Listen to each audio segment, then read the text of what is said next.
My name is Morris Roberts, and I'm chairman of the organising committee. And on behalf of the organising committee, I would like to thank all the sponsors who have given so generously towards this reunion, but especially Mobil, who by their generous donation has made this video possible.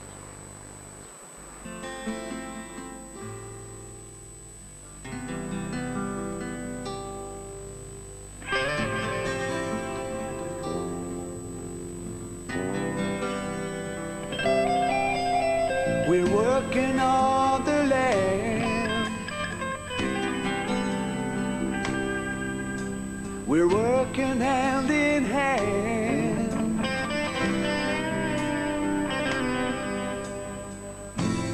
Working on the land is one thing that I know.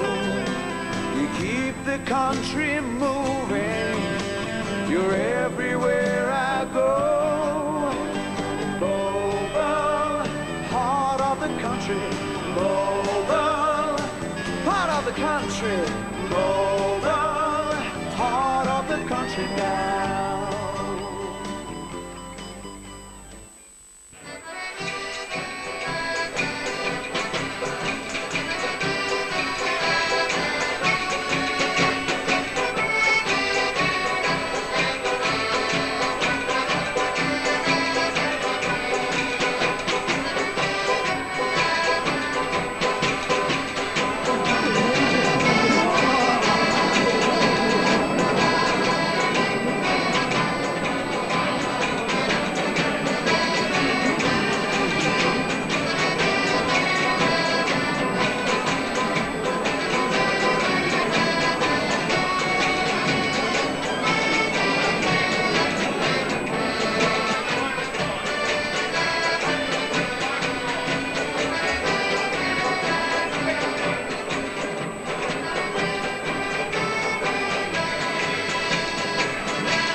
£15 for that.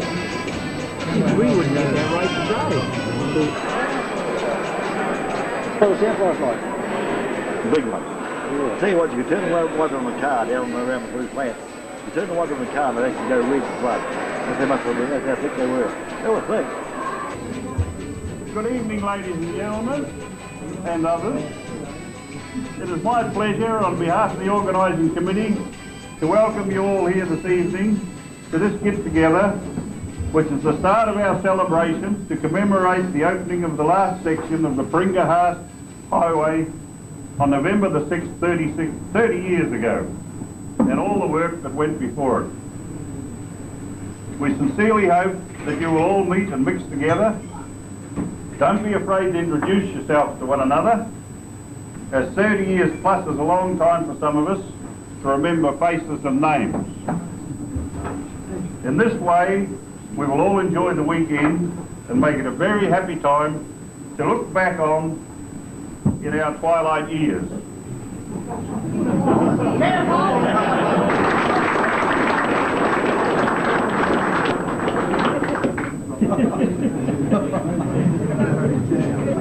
Well, without further ado, let's get together, meet one another, share stories of the good old days, eat, drink and be merry, and have a jolly good weekend. Thank you all.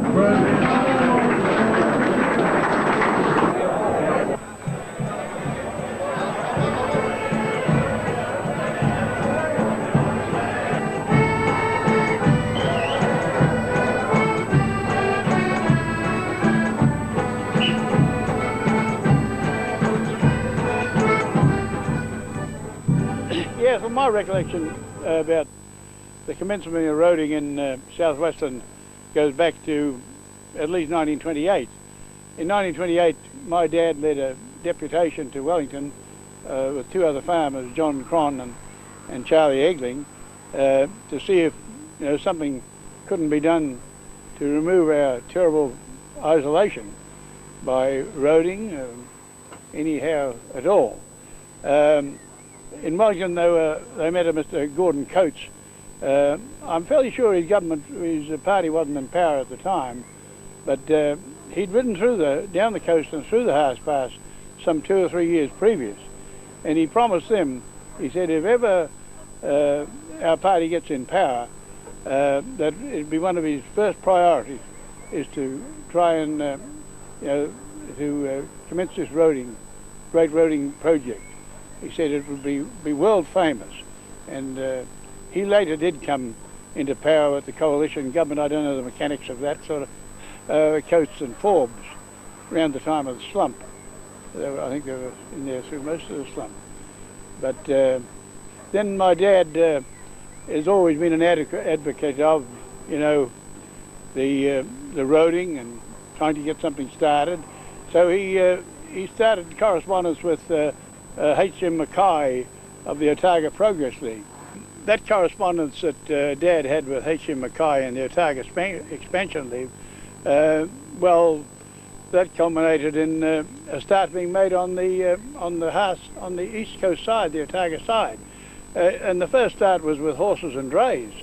A local man down our way, he worked on that road. That was before the war. And then my brother Kevin and I, we were at St Kevin's College, and we came home with Bert Mercer in 1935 for the Christmas holidays, and there was tents in my dad's paddock and Ministry of Works men working on our aerodrome in front of our house. And from there, the whole turning point, of course, was when the new Labor government got into power, and the sadness of the slump seemed to disappear, and everything was all go. And within 9 months of being in power, Bob Semple, the Ministry of Public Works, was down there. Various ministers, visited the area. You'd think that we were one of the more important parts of New Zealand at the time, and on it went. The progress went on from there. Now the settlers got together for once in their lives. They must have agreed that they wanted the road up the coast as well, and the road to Jackson's Bay. So I remember well the meeting. It was in 1936. There was a party came down from Hokitika here. DJ Evans was one of the prominent members of that. I don't remember councillors and others' names and that sort of thing, but they flew down with Mercer and his planes, Mercer and Hewitt, and landed at Haast. There was 22 people rode through the Haast Pass on horses to Crons and stayed there, and the next morning there was a shuttle service. There's about a 4 or 5 minute flight down to our airstrip. Well, I don't know how many different flights the two Fox-Paringa-Haast made, but then from there it was about, in old measurement, about 1.5 miles down to the hall, and all hands walked down to the hall, including the two pilots, Mercer and Hewitt. Ritchie was the head man of the Progress League in Dunedin. I remember Ritchie saying, the meeting in the hall, which my dad chaired, that they came all this way in high hopes that the people were going to be, 100% behind them, and when they arrived over here, they received a body blow. That's how Ritchie put it, that to find that the settlers are not in total agreement with the Haast Pass. They want the road up the coast as well as the road to Jackson's Bay. And as a few of the local settlers pointed out, that the road to Jackson's Bay was really the key for bringing in, machinery and everything for road making. So that was the resolution that was finalised at the meeting, and I'm pretty certain of this. That Captain Mercer flew that resolution to Wellington, and from there it started. 1936 when we started down there, and I went to the saltwater camp, which was 8 miles below Wahika, and it was where the old cattle trail came out, at the finish of the trail, to go out to get into the main stream of the highways across the Cook and the Fox Rivers those days. And yes, it was quite a great experience for me. I went down there as a young fellow, 26. I stopped in the camp for 12 months, and then I got married, and I brought the wife down, and she was a real pioneer in her own self. And anyway, we got down to the camp, and there was no fireplace there. It was only a couple of tents, 8 by 10 tents, and a wooden floor, and and had malthoid over the floor. That was just a sort of a base thing that they put over to stop the draft from coming up. And when we got there, we found out there was no fireplace there, and luckily we had a gift as a wedding present, a primus, a pumped primus. You put kerosene in, and we cooked our meals for a week off that. My wife was very adaptable. She was a real pioneer in her own self, and that's the way it was, how we got on for the first week anyway. And then when the workmen got back on the job, they put the fireplace in for us. So from then on, there was 3 other married quarters in the same place as we were. One had a horse and dray, and another fella was a roadman that used to be an old roadman down there, Dick Trevathan, and he had a Maori wife there, a lovely old lady she was. And she often used to come over home. We used to make a little bit of home brew, and she'd go back home laughing, ha ha ha, all the way home back till she got to the tent, you know. And we really enjoyed their company. And there was another owner-driver like myself, and he was from Westport, a fellow by the name of Bob Wade. And his wife was a member of the Horse family. In those days they were a great boxing family. And why I remember that is because I used to be taught the noble art of self-defence myself. And I won a championship on the coast before I came down into Southwestern. Now we're back in Southwestern again. I'll always remember the hospitality of those pioneer people that lived there. When we came down, they were real, genuine. The feeling used to come out to you, and they liked to get you and get all the news that was away out in the outside world, and they looked after you. I remember there was a Mrs. Des Cadigan. They always had the kettle on the fire, and it was always boiling. They had one of those stands that you just swung the kettle back on to heat her up again for a cup of tea. Many a cup of tea I had with them, and they were camped at the crossing of the Paringa-Haast River. They were very fine people. And then down at Jacob's River was another family, Rochfords. They were lovely people too, and that's what I will always remember of those people down there, and the hospitality. It was different. I didn't know what the hospitality was till I went down there, and I never forget. And of course all those people are gone now, but I'm happy to say I ran into a lot of the family here at this reunion. Our roads were all flat. We hardly had to go through a cutting before we got to Paringa.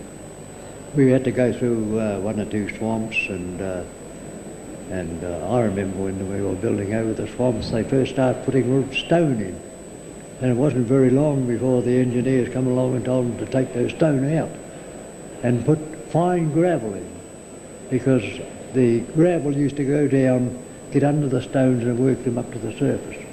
That was the reason why they had to put all that fine gravel in there, even big fills. And yes, we had some It was all fairly straight going, and when I hear of how they got on down at Haast, we were just the extreme contrast. Yes, all our work was all on flat going, and the cattle trail, the old cattle trail, where it used to come out and go across over the Fox and the Cook rivers. Our biggest problem down there was in the rivers, when the Cook and the Fox River used to get in flood. I've seen us there with teams of horses to take us out at Christmas time, and Walter Scott was the fellow from the Paringa-Haast that had the team of horses there. And I remember one time we were going out, I took the lead over, and we had to find a ford we were going to go over, and I said, well, I'd go over and try it out first, because I'd been down there longer than the rest of them, and we were going out for the Christmas holidays. So I went into the water there, and I got going, and I think I only hit the bottom 3 times. That's the way it felt to me, going over. We just sort of floated over. We were coming downstream with the current. But luckily, we all got through. Everything went well that time. But when you did get stuck, it was a problem getting ropes onto the trucks, because you were there 9 out of 10, you were going against the stream. And you just about get washed off your feet sometimes. Luckily, there was nobody drowned or anything like that. I had a 3-way tip truck, and I bought that because some of the roadways we were tipping into got to such a excessive lean on the back. When you went over, one wheel would go down about 3 feet or something, and you had to tip your truck off, tip your load off the truck, and you expected the whole body to just wrench off. But anyway, I decided to buy this 3-way Leyland tip truck, Leyland Lynx it was. Beautiful truck. Used to have a tyre pump on it, or you could fit the tyre pump on. I bought the tyre pump and fitted it on, and it was a marvellous truck. And I used to follow up.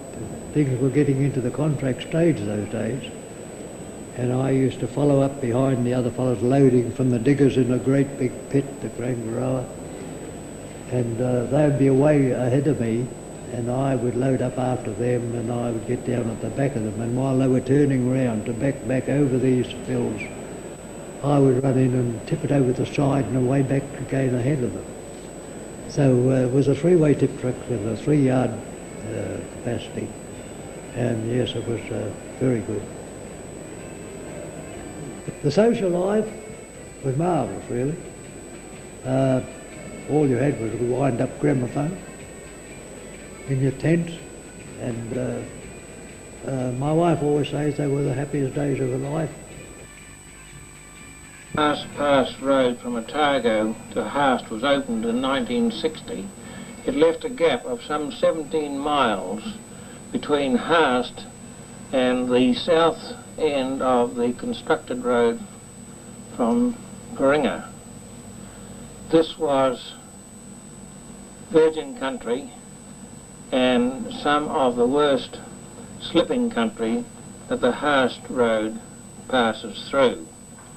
One of the major blocks in the length, of course, was the Haast River. This was a gravel bed half a mile wide under ordinary conditions, but when it was in flood, it became a real torrent, and there was no chance of crossing it, swimming horses, or any other way. So, early on, the Haast Bridge was put under construction. The piles for the bridge were cast at the Haast Township, some 3 miles away. Steel formwork was used, and 2 piles were cast at a time. The reinforcing cages were pre-welded and set up in the forms, ready for the pouring of concrete. Concrete aggregate for the piles was obtained from the Haast beach, but this material was only available after certain types of storm, so it was necessary to stockpile gravel and sand when it was available so as to keep the work going. The piles after pouring and curing were stockpiled at the end of a gantry, and this stockpile was carted down to the river by a special jinker. Pile driving was in hand at mid-river at this stage.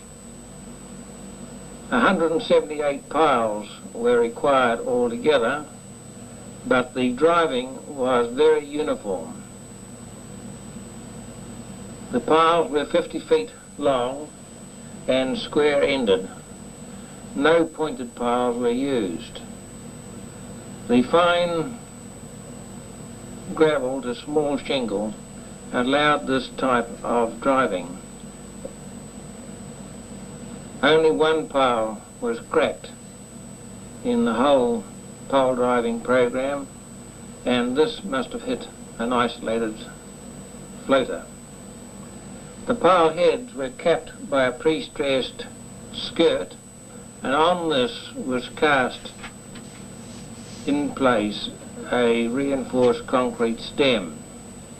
Special formwork was used, and also a special bucket for pouring the concrete into these narrow stem sections. The bridge trusses consisted of Calendar Hamilton steelwork, and this was shipped into Jackson's Bay, some 30 miles away, and then brought up by road to the Haast River bed. The trusses were assembled in sections of 50, 55 and 65 foot lengths to suit the various assembly programs, and these assembled sections were stockpiled in order of erection alongside the river. The bolts were tightened up by ordinary spanners, but the final tightening was done with impact wrenches so as to maintain a uniform stress in the high tensile bolts that were used for the work. The trusses were taken out to their site in the bridge on a special transporter made for the job.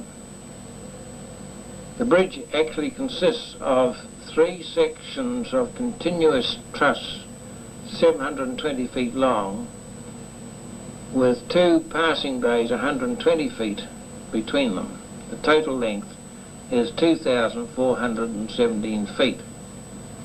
The deck slabs were partly placed with this front end loader as shown here, but owing to the dry conditions and the easy working from the riverbed, a crane was used for most of the bridge to put these slabs in place. The slabs themselves had been cast at the Haast township and cast in long strips in the order in which they would be laid on the trusses to form the deck. While the bridge work was in hand, work was in hand on the road northwards from the bridge as well as southwards from the Paringa end.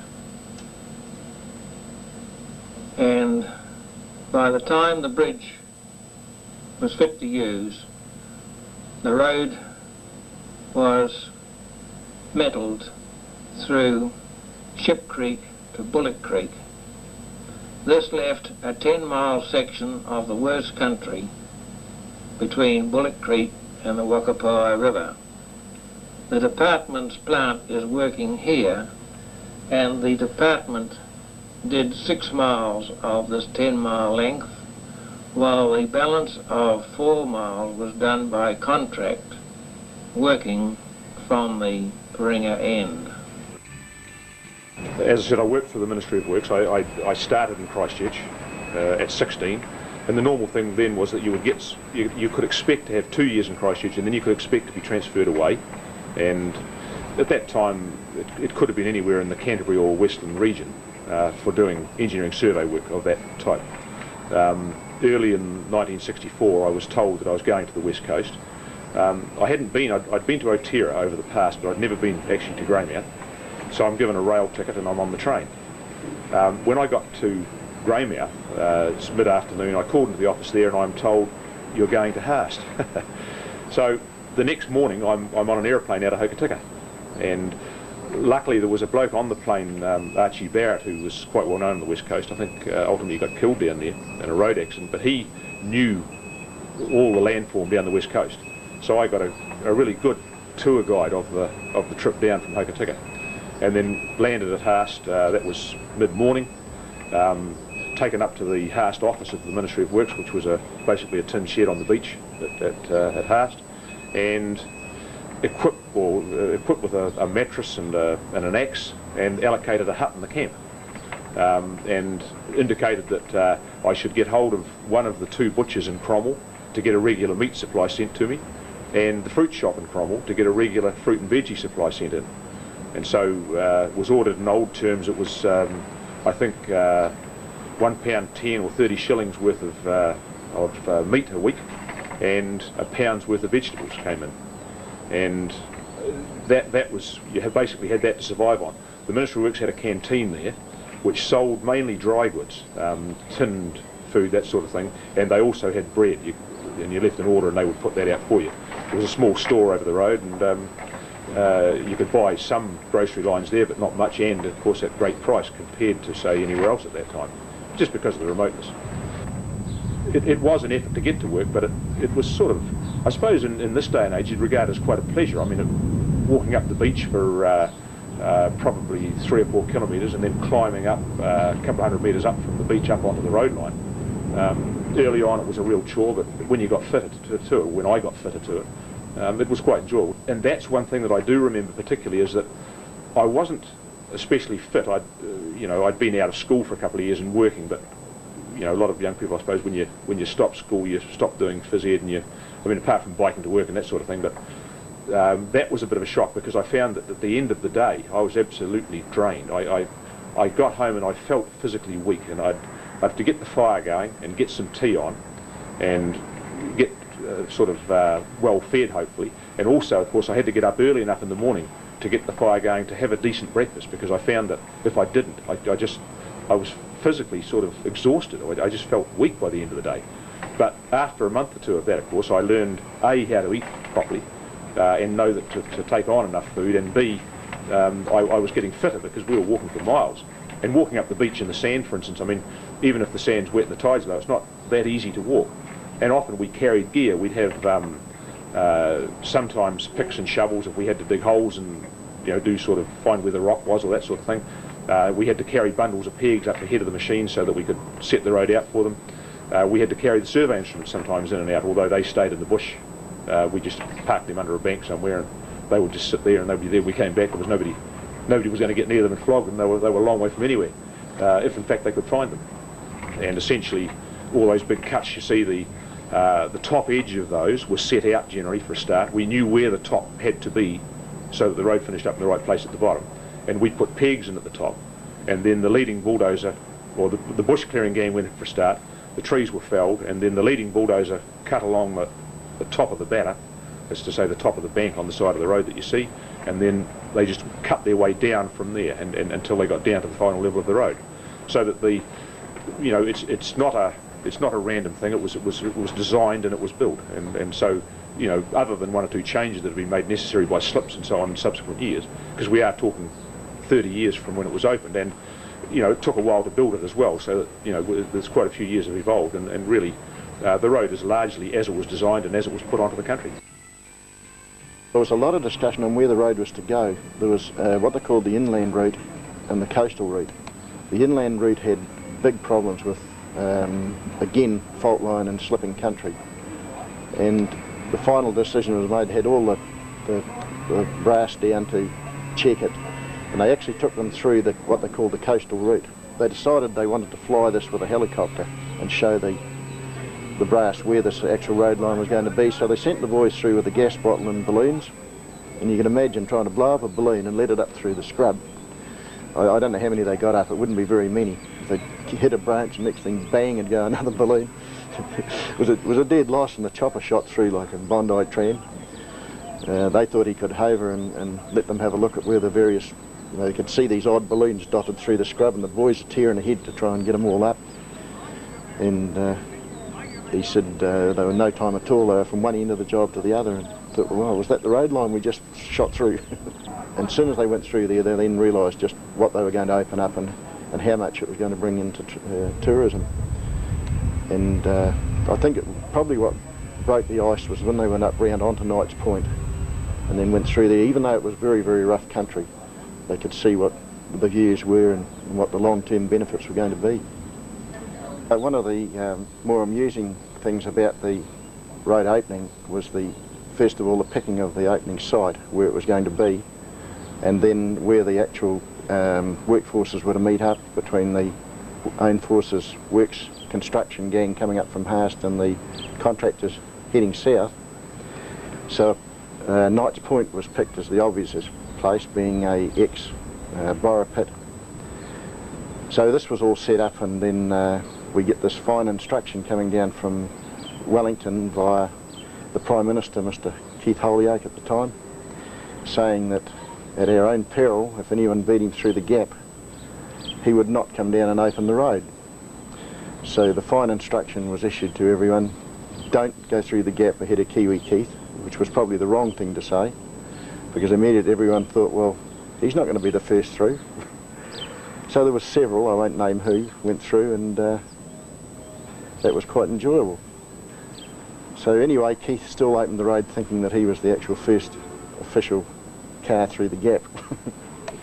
It was obvious that we weren't going to get the culvert, but we put in some, because of the high water flows, they were designed on a 6-inch runoff on a completely non-absorbent surface, so all the culverts were designed to take that sort of runoff, which meant that these culverts were something like 25 feet wide, 20 foot high, and it was obvious we weren't going to get Brescia Creek finished in time, so we had to put a bailey over the top, and that was to close it was made the official gap. And of course that, nothing ever runs true. A fella called Trevor Connor was on the dozer on the other side, and he was pushing up the approaches as we were tidying up the last of the decking and getting everything ready. And it just got to 9 o'clock and I couldn't see Trevor on the dozer, and I said to him, well, what do you reckon? He said, well, I'm going home, I don't know about you. So that was it, you know, no one was jumping up and down saying, thank heavens we're finished. They just said, well, thank God for that, we're away home. And of course then the next day, it broke a real good day, just fell out of the sky. Got the road open, everyone got through to Haast, and the road closed behind us. My mother and father moved down to Jacobs, and he got a job with the ministry and spent 40 years, starting off on horseback to go to the Cook River and then south to the Blue River. And sometimes he couldn't get home on account of flooding and that, so he'd have to spend a night in a camp or whatever. But he eventually made it back, and he done that for 20 odd years or more, and then all of a sudden the road started to move to be opened, and that's when George Gilligan come down with all the trucks. And that was the push from Fox to Paringa. And so, okay, Dad retired the horse because it was only a one-way thing. He retired the horse and he got himself a push bike because he couldn't drive a vehicle. So that's how he went to work. And he still had to do that area, but not to the Blue, on account of the contractors coming in, you know, and doing the bottom end. But he still had to go north, checking on all the phones and wires and everything. He was working for Public Works in those days, not Ministry. Yeah, they were the first ones. Yeah, and he done that for 40 years before he was made redundant. And it was brilliant, because I used to go out with him, you know, at odd times, and well, if you didn't have a good horse, well, you never made the river, or you wouldn't even attempt to go across. But if you had a good horse, well, okay, you just sat on there and put her in the water, and it was just like a boat, the way she'd go. Yeah, get you on the other side and keep on going. Yeah. Then I had a brother, Lou. He started off pretty well the same time as me, but he went into the surveying, and he was under Harold Cole right from the start of the contracting down there and the opening of the road going through from Paringa, and he finished up over in Fiji after 2 or 3 years down here, and he done 40 years. So that was 2 of them. That was Dad and my brother Lou had done 40 years.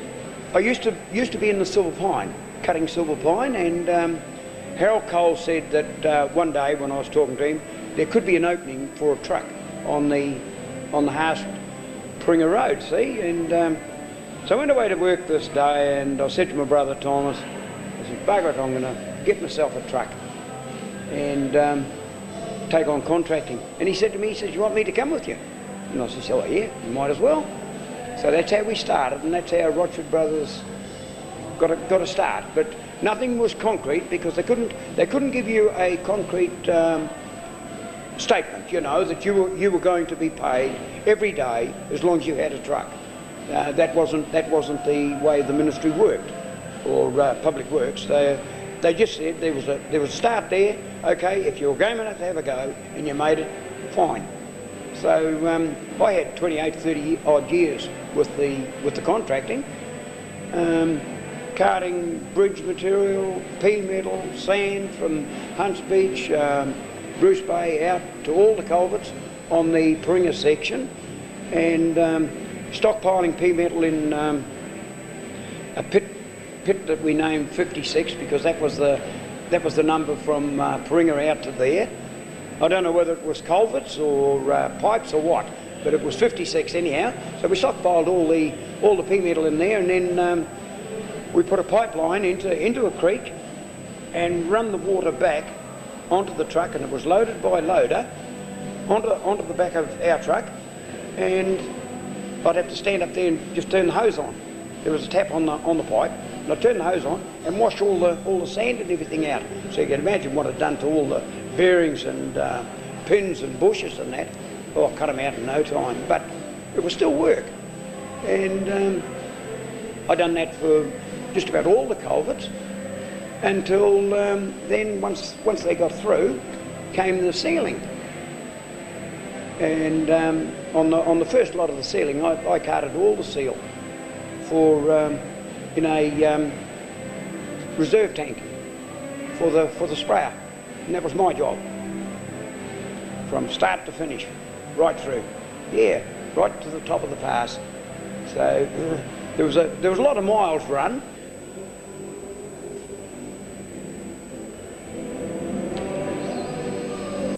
Yeah. It was brilliant, and the guys I worked with, well, they were just absolutely fabulous. Brian Nixon, you couldn't get a better overseer than him. Ned Kelly, Norm McGeorge, they're all out there tonight. Ian Kenning, yeah, Ted Rose, yeah, brilliant guys to work under, you know. And if you done your work, well, okay, there was no worry. No, I had plenty of bad days, don't worry. Three punctures coming back from Fox. So that was the spare tyre, everything gone. So I was on the side of the road and had to fix three of them before I could get down to Paringa and drop me load of timber. I have a lot of good memories of, you know, all the guys I have worked with. Yeah, and all the contractors were absolutely brilliant. Ron Ferguson, I stopped off one morning to say good day to him, because we always had a yarn as we were going to work. We were working in different places, and I just left the truck ticking over. And I got out and I'm busy yarning, and all of a sudden I heard Ron sing out, "She's away!" And the truck had started to move, see, with the vibration of the motor ticking over, and she was taken off and she was heading for the culvert. So he made a dive and he grabbed it and stopped it from going into the creek. But he can't remember that, but I can, my oath, because otherwise I think that might have been the finish of Rochford Brothers. We wouldn't have the money to buy another one. Yeah, we'd only just started. Yeah, so I never done that again. Then once they decided that okay, it was time to get an overseer down there, they said to me, well, okay, the truck goes. Would you like to have a go at being an overseer? And I thought about it, and I went home and I said to Kay, my wife, will I or won't I? That meant because I would be parting company with my brother, and there'd be no more Rochford Brothers, and anyhow we yarned about it, and she says, why not? She says, you've done enough, I think, for Rochford Brothers. So I did. I went back and I told the engineer, oh yeah, I'll have a go, you know, if I'm successful, right. And I was. So I was an overseer until they made me redundant. And my young fellow, Jimmy, I had him for 2.5 years, right at the dying stages of down there. As a teenager, I was fortunate enough to be financed into the purchase of a truck and a licence, and enough 44-gallon drums of gas to get me down to Karangaroo, and we sort of started there. We had to ford the Karangaroo River in those days. That was before the Karangaroo Bridge was built. And we would have started in around about Jacobs River, I should think. It was certainly south of Karangaroo anyway. And we worked our way through from there to Bruce Bay. From there we went through Mai Tai and finished up at Paringa. We had various camps on the way down there. Most of us were all single in those days. And we had to fend for ourselves, like we had to do all our own cooking, as well as servicing our trucks and that sort of thing. It made you very self-reliant, I can tell you. We had various camps, sort of short-term camps between Karangaroo and Bruce Bay. And that was consisted of a walled-up tent on the back of the truck, and we just took it wherever we went. And that was included a bed or with a palliasse on it. We used to call them a palliasse. They weren't a mattress. They were just sort of a bit of scrim with filled up with whatever was soft. But I don't know. We were young, and I suppose, well, I was anyway. And you were there for a reason to. I suppose I was fairly ambitious, and I wanted to get on in the world, and I could see that it was one way that it was possible to do it, and it certainly gave me a start in life down there, no doubt about that. I worked long hours, and we had the opportunity to save money, as long as we didn't come north too often. We had a huge cross-section of community down there, and there was all types, no doubt about that. They were all there for various reasons, and a lot of them were there for the booze problem.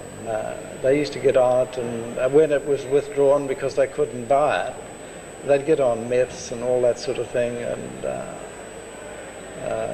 one particular incident that I suppose is the worst that most impressed me was that we had a guy slashed his wrists, and he was my next door neighbour, and all we could do is to stick him on the back of the truck and cart him off north to the district nurse, I suppose, would be at Watteraa in those days.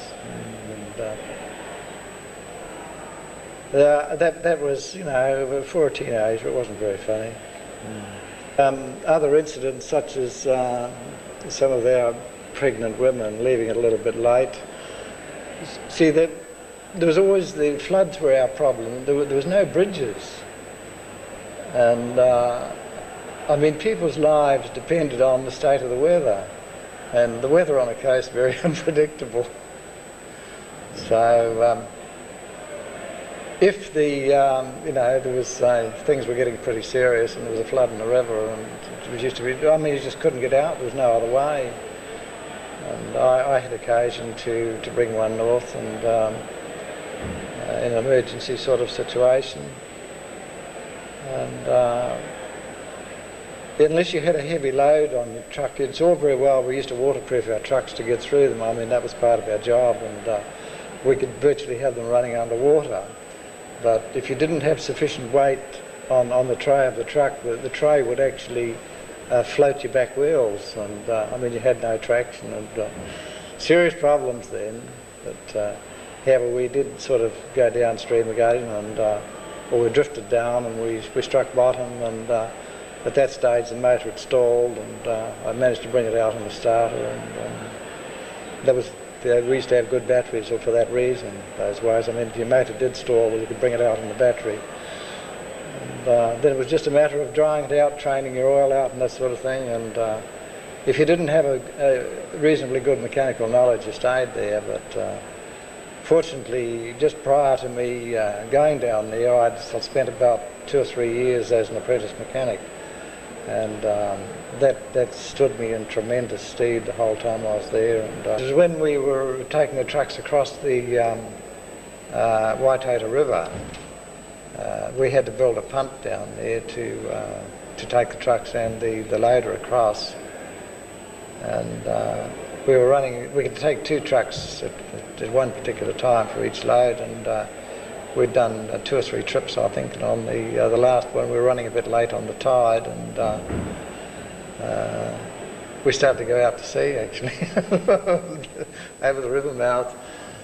But my brother Cliff was, he was in the launch that was towing the punt, and I was in a little inboard runabout we had there, and I could see what was going to happen, and I actually rammed the boat up under the tray of the truck and behind it and started pushing as well as he was pulling. The war had started then, and things had become fairly seriously, and I was more or less man-powered down to Okura. My brother Cliff was already down there. He'd been down there for a few months prior to that, building the road between Okura and Haast. But they hadn't got very far, and I got down there and I helped him with that. But the main purpose of the exercise at that stage was to build the Haast aerodrome. That was because of that area, the whole of that coast between Nelson and Taieri was patrolled daily because they were afraid of invasion. And that's a part that I've never ever heard any publicity on, really. There's never ever been featured anywhere, but I believe that to be true. And the Haast aerodrome was built as a refuelling base because they were afraid in the aircraft they were using in those days that they wouldn't have sufficient fuel if they struck a headwind sort of between Taieri and Nelson.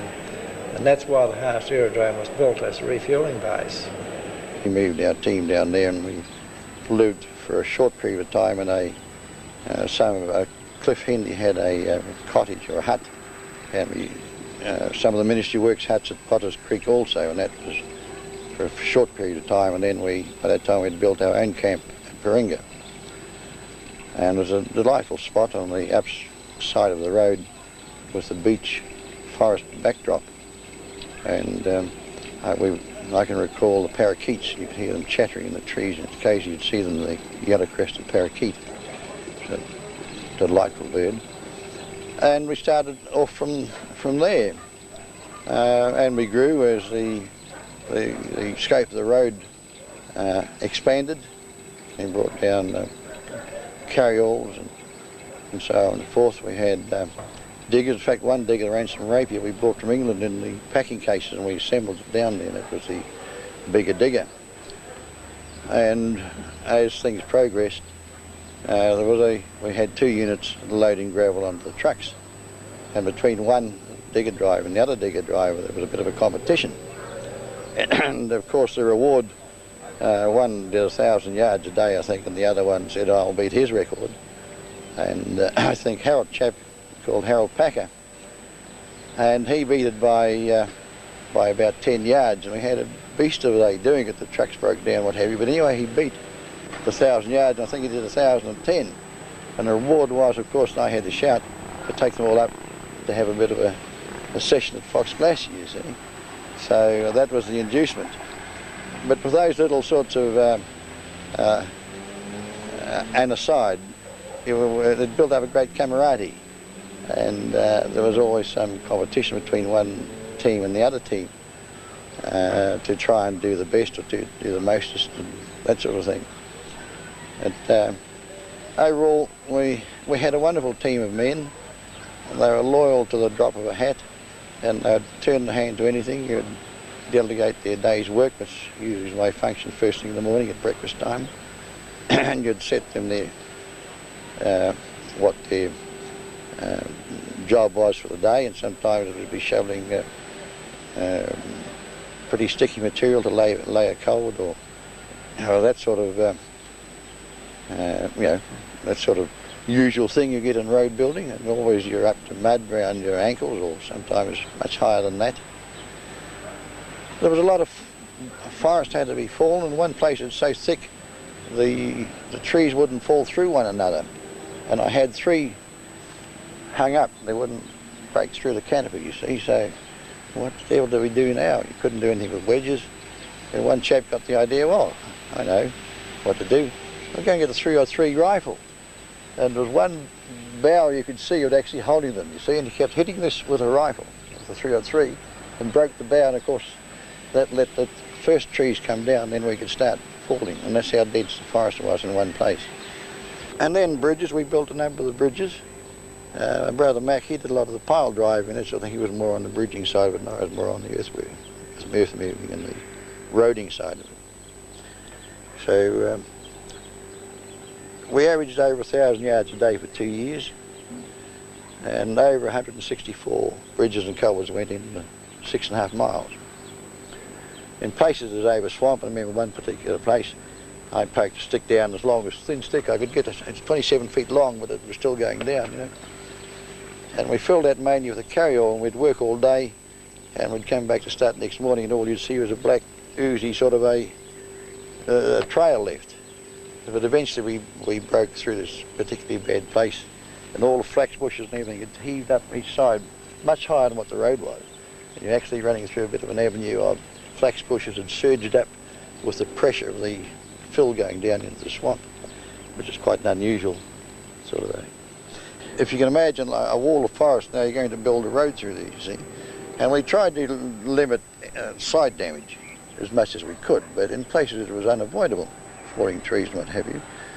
But every distance along the road there was borrow pits and roads going up the side to bring fill material onto the road. Imagine there was about 700,000 yards put in, so that's a fairly big borrow area, isn't it? But and I'm very, very difficult for me to go back there and find exactly where these roads were. They were completely healed over. The young beech forests have grown over it, and then they've vanished back into the forest, as it were. So it doesn't take long. It heals very fast here on the West Coast. One of the problems I think people from away don't seem to understand. It's the rapidity of growth, and it's a matter of only, well, there's what, 40 years ago, 30 years ago, wasn't it, of that order, and you wouldn't know where these roads were. I can't find them. Many of the side roads where trucks were going up and down, and they completely merged back into the forest. So the damage what the environmental people say that roads cause is mostly a figment of the imagination.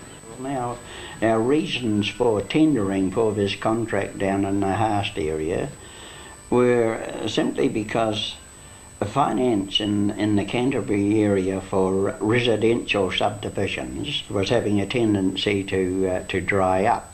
The economy in 1961 was perhaps a wee bit dead, and we had a fair staff on, probably 30 to 40 men, and they were good lads, men who had come to us from school and had been trained to our way of working, good capable men, and we didn't want to lose them because of a shortage of work. So we felt that if we tendered for outside work and came away from our own normal working ground for a short period, work would build up, which is precisely what it did back home here. Work built up in our absence. We were fortunate we got this job down in the Haast Pass, and we headed away to it. Getting down there was quite a feat. We took down 28 to 30 men, and we took down 14 or 15 international trucks and probably 6 or 7 or 8 pieces of earth-moving equipment. The railhead in those days was Ross, and we railed the heavy equipment from Canterbury to Ross, and then the trucks drove from Christchurch. It took us, I think, 2.5 days to get from our yard in Christchurch to the campsite on the banks of the Kaw Creek, which was on our contract.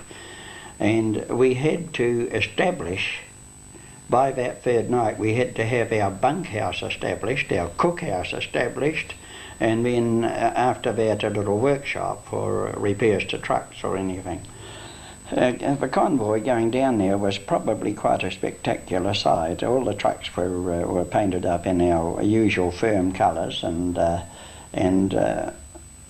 they had to proceed in a very orderly manner, a certain distance apart. Every truck was loaded with equipment, and good drivers who behaved themselves on the road.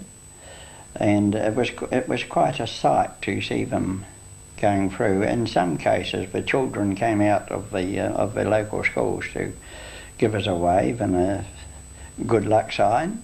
28 or 30 men, all in the one bunkhouse. Bunkhouse was 80 foot long and rose down both sides. We just prefabricated it in sections, drawn a wee diagram and numbered the sections whereby we could lift them up and slap them together. Corrugated iron roof, corrugated iron walls. It was dry, that was the main essential, and it was quite comfortable.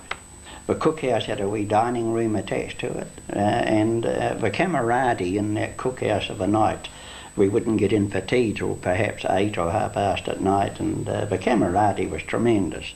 The work itself was a construction of 3.5 miles of roadway, and it entailed the moving of perhaps 100,000 cubic yards of earthworks, and I know there were 52 culverts on the job, ranging in diameter from 24-inch diameter to 48-inch diameter, and anything over 30-inch diameter had to be laid on a concrete bottom, concrete haunched, and concrete head walls, parapet walls as well, and this was a fair job.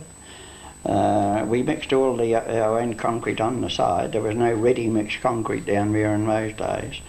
And I think the gravels we used were off any beach at Bruce Bay or out of the rivers.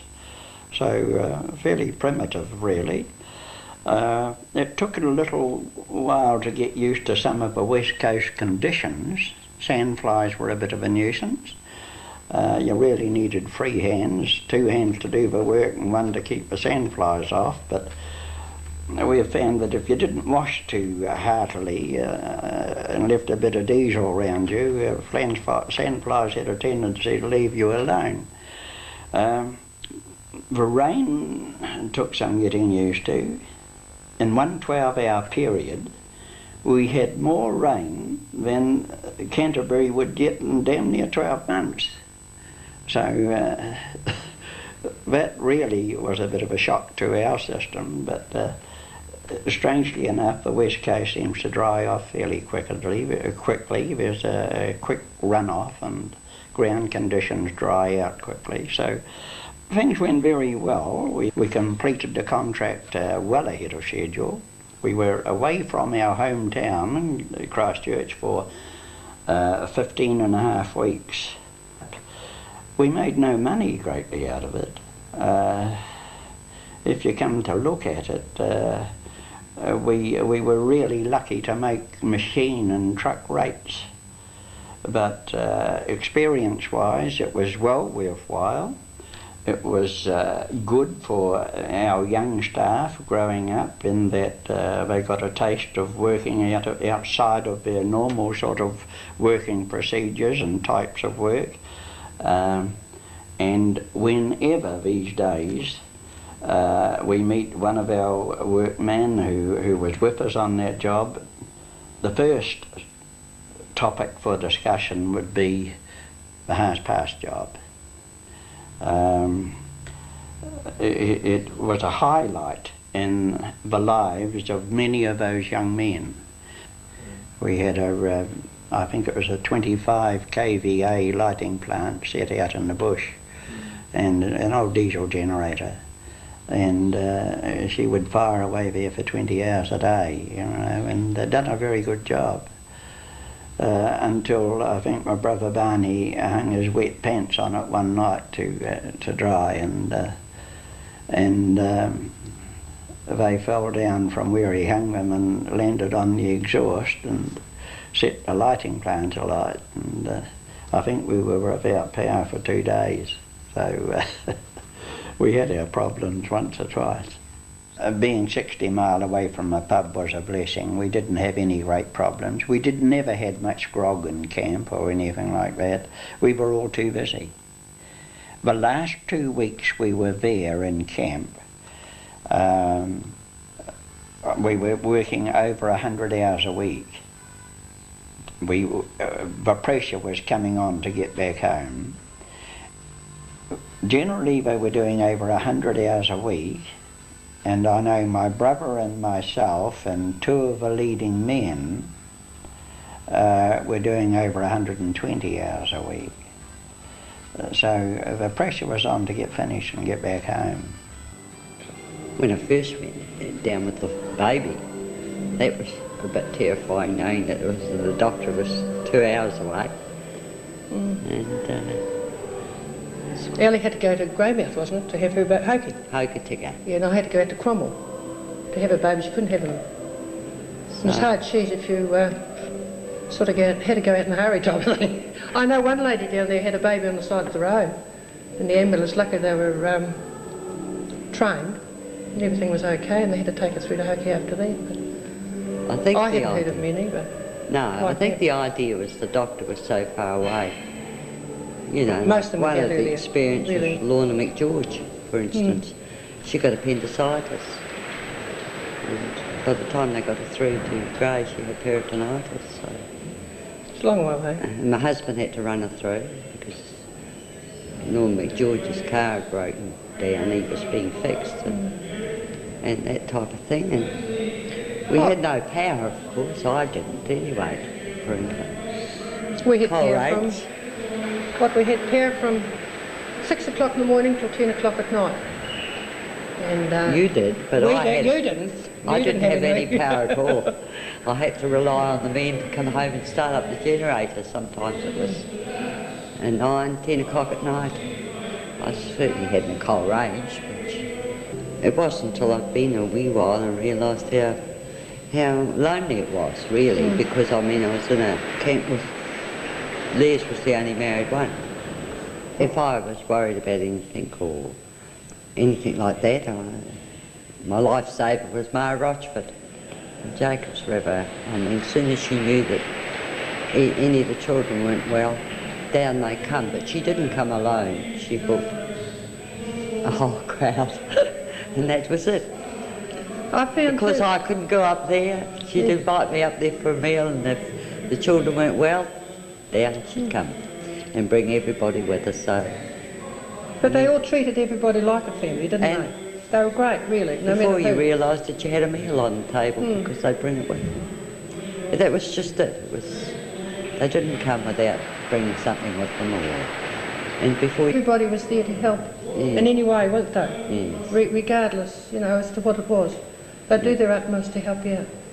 No, it was a real eye-opener to come from a town, to come to Haast, and to find the people that were there. I found it like so anyway, and it really was really good. They're all family, that's all there is to it.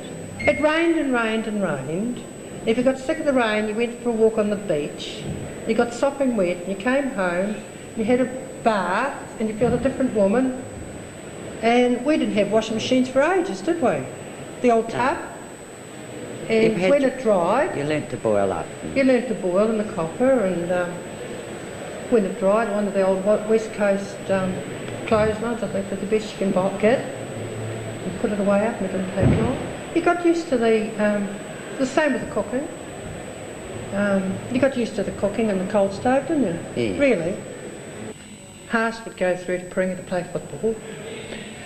And once again, I was the only lady on the plane to go and watch the football players. But then we'd go down to Paringa and we'd have a big hanging after the game. And a big social in the hall. And, oh, it was great. Well, the only problem I had really was with Les coming home for his tea. You know, I mean, he was the only one and all the others were single. He'd come home from work and he'd go down to one of the batches and have a few beers after work. Well, I mean, he might finish till 9, 10 o'clock at night. And I was still at home trying to keep his tea hot. Luckily, I had a cold range. It's one of there wasn't any more divorces, really. Mind you, the men worked hard. They did work long. Yeah, they worked long hours. They went away early in the morning. They had to, and they mostly took their lunches, didn't they? Yeah. And you didn't see them till 7, 8 o'clock at night. And that was just continual work. They really. But when they played, they played. You can't blame them. No. Not really. I don't think so. Anyway. No.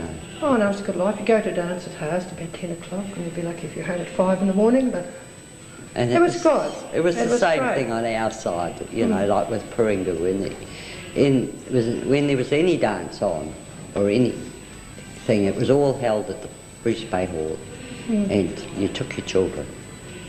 They slept in the hall while everybody else danced.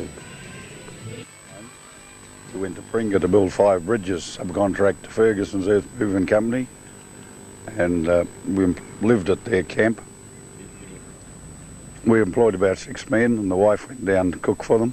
We had 2 young children, and we were there for about 18 months doing those bridges, and then we got the Meraki River contract, and we shifted down to Lake Meraki and looked around, found a nice spot, and built the camp there, and we proceeded to build the Meraki Bridge. We still only had about 6 men there. And then roadways, the government decided to close the gap in a hurry, and they let the contract for the last 3.5 miles to Roadways New Zealand Limited from Oamaru. They sublet the concrete works for the big arch culverts and the box culverts to us, and offhand I think there's about 3,000 cubic yards of concrete in that contract alone. And we were only given 18 months to do the job. The minister set the opening date when he let the contract, and that the opening date for November the 6th, 1965. Then we went, we were lucky enough to win the contract in our own right for the Whakapauai Bridge. But anyway, we had another problem when we started. To get this job done in a hurry, we had to have more men, we had to expand the camp, and I could see that we had to have married couples. You can't keep a job going without married people and their wives to settle them down. And so we had 6 married couples and 23 men all told, 6 married couples and 17 single men. So we built quarters for them, and we got cracking, and then we come up the problem, if you've got married couples, you've got children. So we've built a little school at Whakapauai, and the education, I went to Christchurch and seen the education board, and they decided that they would pay a teacher for us and give us all the interior stuff for the school and everything else that goes with the school, which we were ever grateful for that. The teacher was Liz Condon. Louis, her husband, worked for Roadways, driving trucks. Well, the big problem with the time limit was that the minister took no cognizance of the weather. And, you know, at times, to keep up to schedule, we had to work 7 days a week and well into the night sometimes. And we used to try and get Sunday off, but usually you had to do your repairs and maintenance on a Sunday to keep everything going. We had a lot of good times there. You know, for a crowd of men, Roadways must have had about 40 odd. We had 23 and their wives, and came a time when we had the big crowd that we thought, well, I needed something to stop the workmen from going to Fox-Paringa-Haast, which was nearly 60 mile away. And you get fellas that have been on the dry all the week and they go up to Fox, well, they're hard to get back. A pocket full of money, single blokes. So I went to the local constabulary here in Okotika, and I asked them, well, you know, what it'd be like if we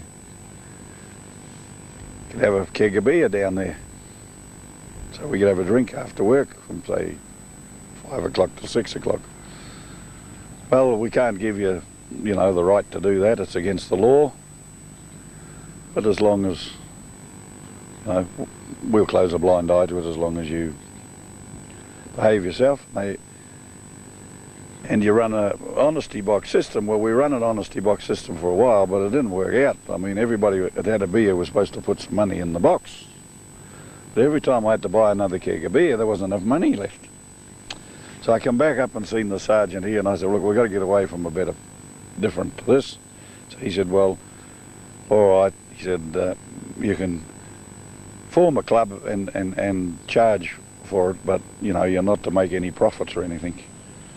And that worked well, and the police used to come down every month and have a yarn to me, and of course, them days there was a lot of hard cases down there, and I used to act as banker for the Justice Department, because a lot of them were paying maintenance and a lot of them have been in jail, and it was easier for me to get a grant off their pay, satisfy them with the Justice Department, and then them chasing them all around New Zealand, because probably a third of the workers were just one step ahead of the Justice Department all around New Zealand.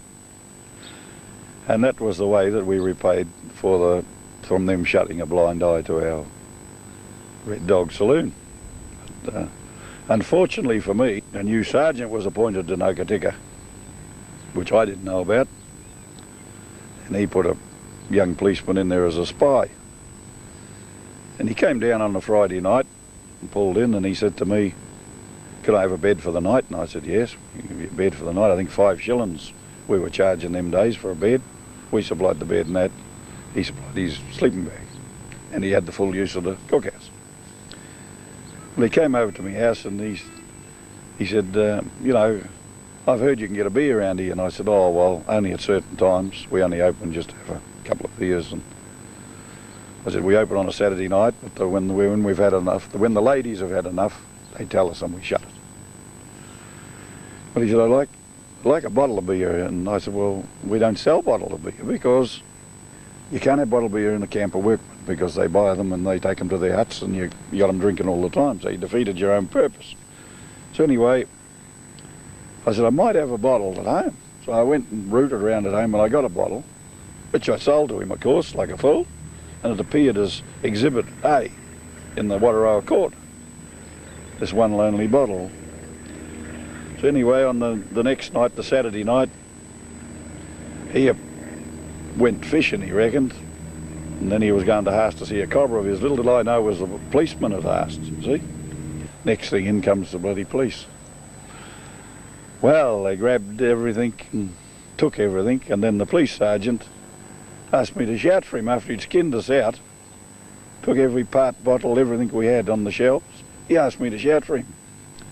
And I said, well, I can't shout for you. I've got nothing. You've got it all out in your wagon. He said, I'll bring in a bottle of whiskey. Will you shout for me? Well, I said, I suppose we'll have to. But I said, get a bottle of gin for the women, because I said, otherwise they'll have nothing to drink. You didn't realise that it was a far away, lonely sort of a place until, well, it wasn't really. You didn't have time to be lonely. I don't think anybody was lonely. We used to make our own fun. But when the road was going down before the war, when it went from Fox to Paringa, there's a Bruce Bay Hall, and we used to have dances every Saturday night and a ball every once a month. And there was about 3 or 4 orchestras down there. There was one in Bruce Bay at the mill, and among the people that on the works, Ministry of Works and so on, they had at least 2 other orchestras, which were very good. And, they had a golf course. They played badminton, tennis, but the river took all that away except for the hall. It was rather strange too how we used to, I'd send to Wellington to one of my sisters, and next time I'd send to one of them in Greymouth and somewhere else, and down had come 2 or 3 evening frocks. Because we, down there, well, it was Mrs. McGeady and Mrs. Morton and another Mrs. Condon and myself, and one of those ladies had lent me a dress one time, and I'd lend them, this sort of thing. And we didn't worry about it, you know. We had a great time. Of course, there was all these extra people there, and extra men. You always, you were always engaged for every dance. But it was great days, really.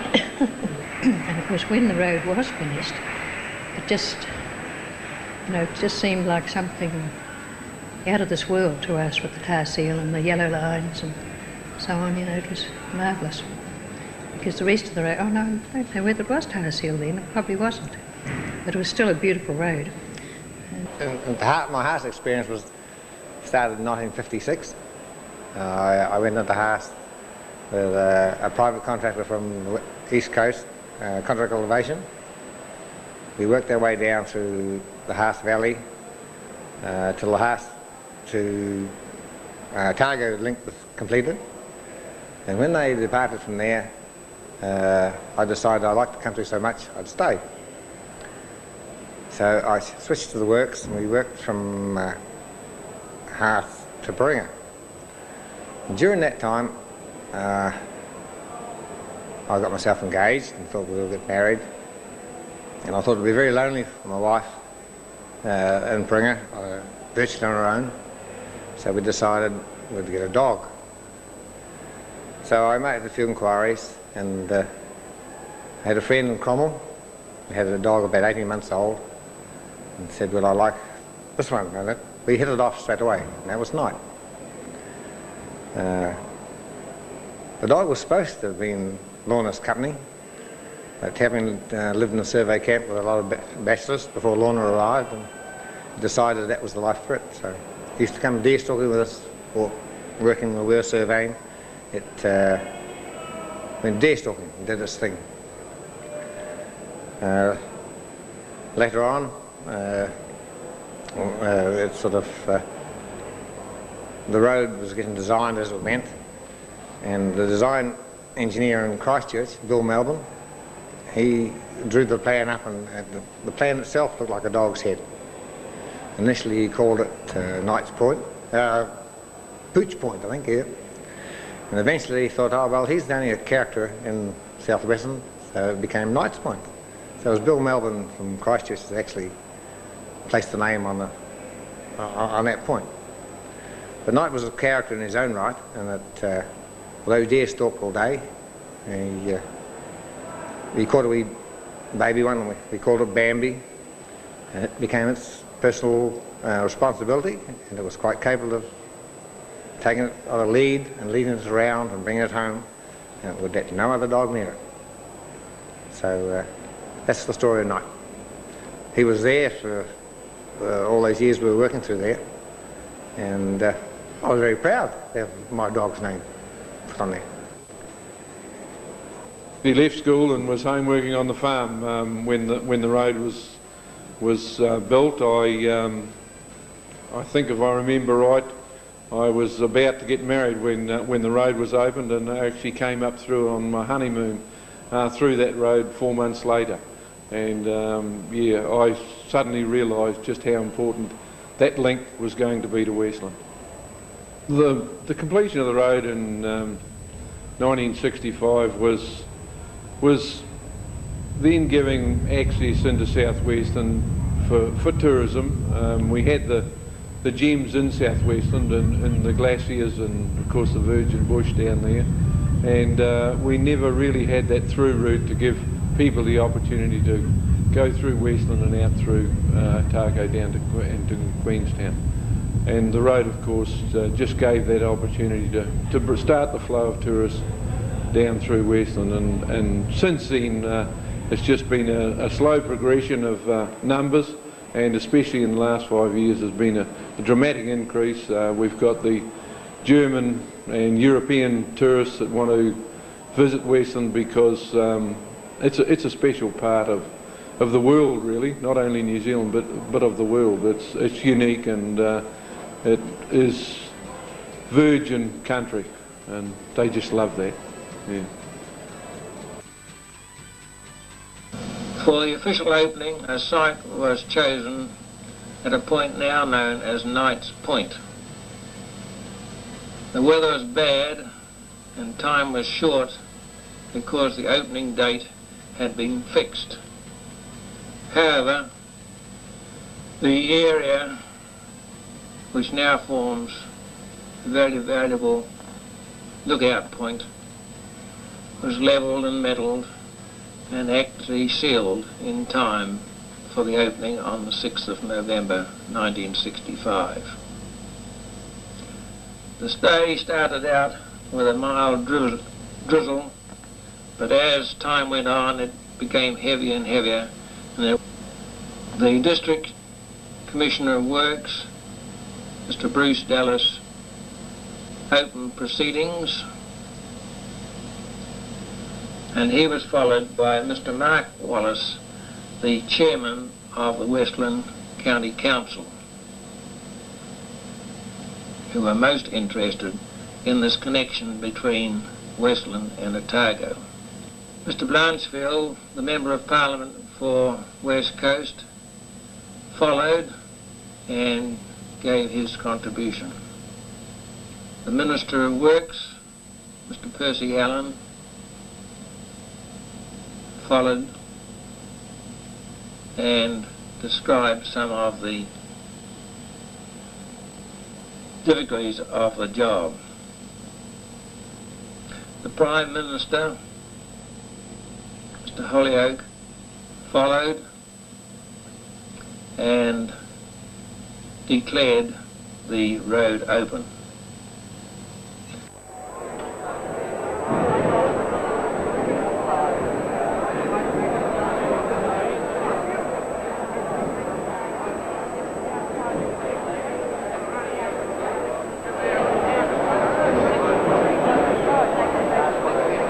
I'd just like, on behalf of the Reunion Committee, just to welcome everyone here.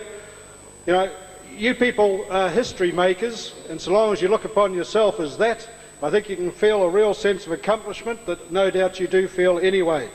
30 years, it seems, when you read the booklet that's so brilliantly put together, the 30 years seems like 100 years, doesn't it? You know, you look at the pioneering spirit that went on in that booklet, it seems like stuff that was almost a century ago, and to realise it was only 30 years ago is quite some feat. After 30 years, you deserve that special mention for the great achievement, because those conditions down there were very, very tough, and probably the toughest place or the toughest roading that's ever been done in New Zealand. I'd also like to say that when you built that road, you probably never really realised just the benefit it was going to be to Westland. Westland has gone on from strength to strength because of that road. Tourism is so important to us now, and we noticed when it was closed there about 15 months ago, just what an extreme pressure it put on those people down there that rely on tourists. Talking about true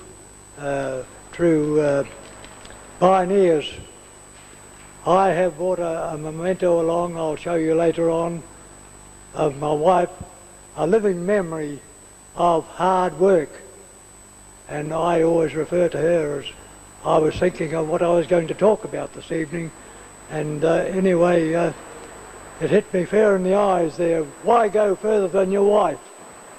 Because I always admired the women in southwestern that went down to those lonely places and the hardships that they had to put up with.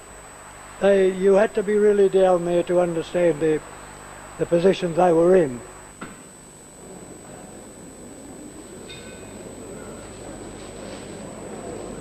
That, ladies and gentlemen,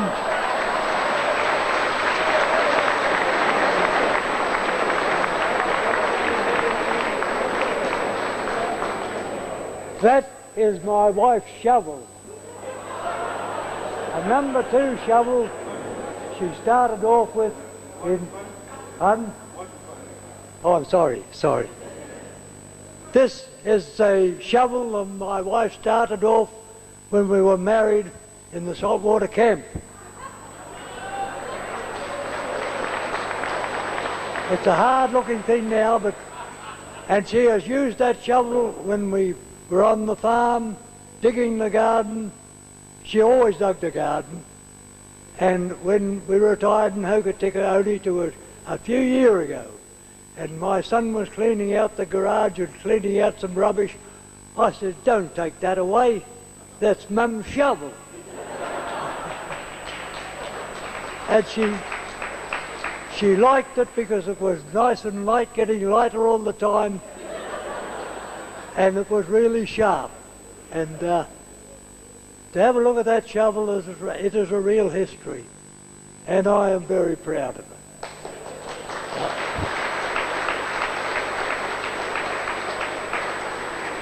59 years married the end of this year. 59 years married. With those few words, ladies and gentlemen, I would like you to charge your glasses and drink to the health of the true pioneers. Thank you.